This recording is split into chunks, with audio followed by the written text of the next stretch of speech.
The westerns done by other directors at that time were cheap films.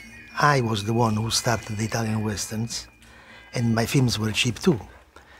The ones before Sergio Leone. So there was no outstanding western or director better than Sergio Leone at that time, and even later, because the western genre was considered as the intellectuals as something cheap, not worth doing it. While Sergio Leone loved them, and I loved the western. I was a lawyer before becoming a film producer. I wanted to be involved and become a film producer, so I made a search, a market search, and I found out from this search that the audience liked, 80% of the audience liked the westerns. 80%. At that time, I also realized that the Americans were making like a couple of westerns every couple of years.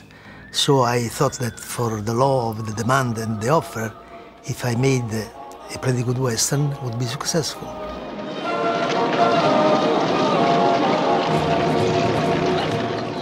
There were also very important reasons why they were shot in Spain. The cost of shooting in Spain was 25% of the cost of shooting in Italy. 25%, 1/4.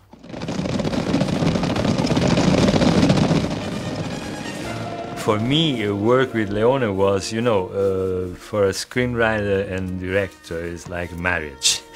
You find the guy with you can share your ideas, you have on the same wavelength. I met Sergio when he was just kind of adventurous assistant director. You know, I was 22, I wrote 3 thrillers in a row. I published 3 thrillers in a row, and we read them, and we found a nice understanding.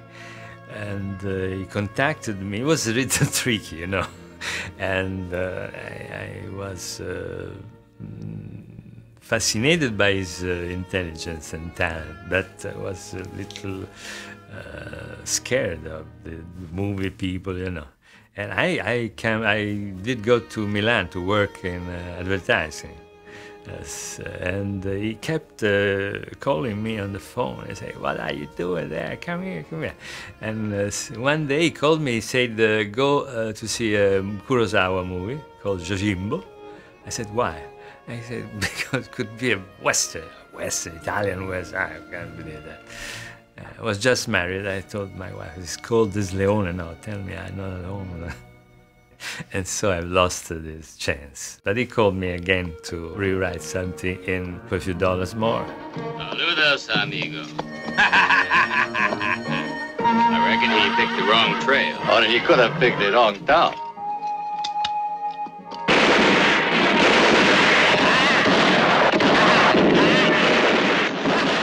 His childhood drove him to making westerns.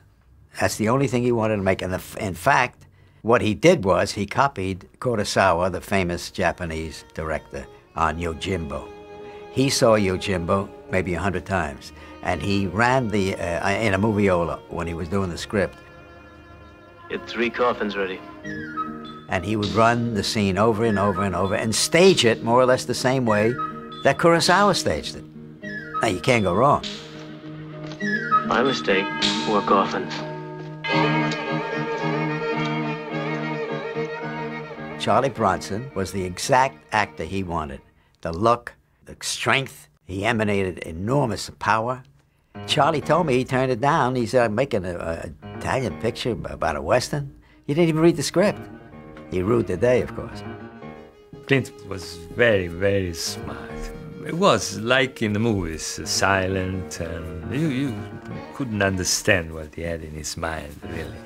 And I never imagined he was so talented, really.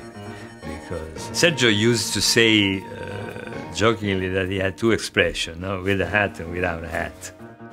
But he was very smart. Leone created that kind of hero who was silent and visual. I mean, Clint Eastwood was a very sweet, soft-spoken, nice guy when I saw him in Rome. He took this guy, fit him with a hat and his costume. To him, the costume was essential because his whole idea of a movie is visual, as it should be. What it looks like on the screen was the most important thing to him. That's why they were so good. When a husband finds a man in his wife's bedroom, you're never sure how he's going to react. The fact of the matter is, I say, Clint was sort of reticent as a guy. He was soft-spoken, and he wasn't the kind of guy that offered any kind of threat.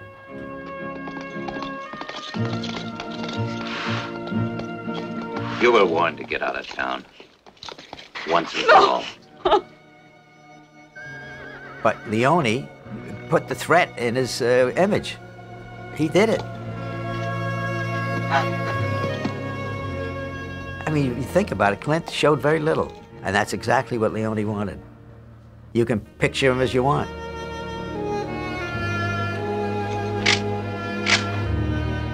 Jean-Marie Volonté, brilliant actor, very intelligent, and he was the best actor in those first two pictures. Everybody talks about Ramon. And many speak of you, too. He had a career that should have gone way up. I mean, he had everything. He had the looks, the talent, and the emotion, the power as an actor. But he was an intellectual, and he decided not to make any movie unless it fit his political thoughts. He was very left-wing actor. And he turned down a lot of stuff. I mean, really big movies. He wouldn't do them unless he worked with what they called committed directors, meaning they were directors of the left. Serious directors like Francesco Rosi, very good director. I worked with him, actually. And he wouldn't do anything else.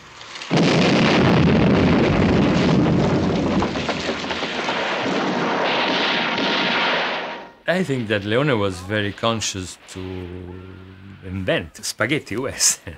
That's a style, that's a new kind of approach to classical kind of movies. So it was loyal to his style, I think. There was a movie theater in Florence called the Super Cinema, where the owner liked this movie and kept on. They show it again in Rome and the other theaters. You know, the word spread, and but you know, the critics until the Good, the Bad, and the Ugly scored. You know, they were absolutely Western, Italian West. Wow. Clint helped for the Fistful of Dollars being successful, and for the Fistful of Dollars allowed Clint to become a much better known star. You mean you don't admire peace? It's not really easy to like something you know nothing about.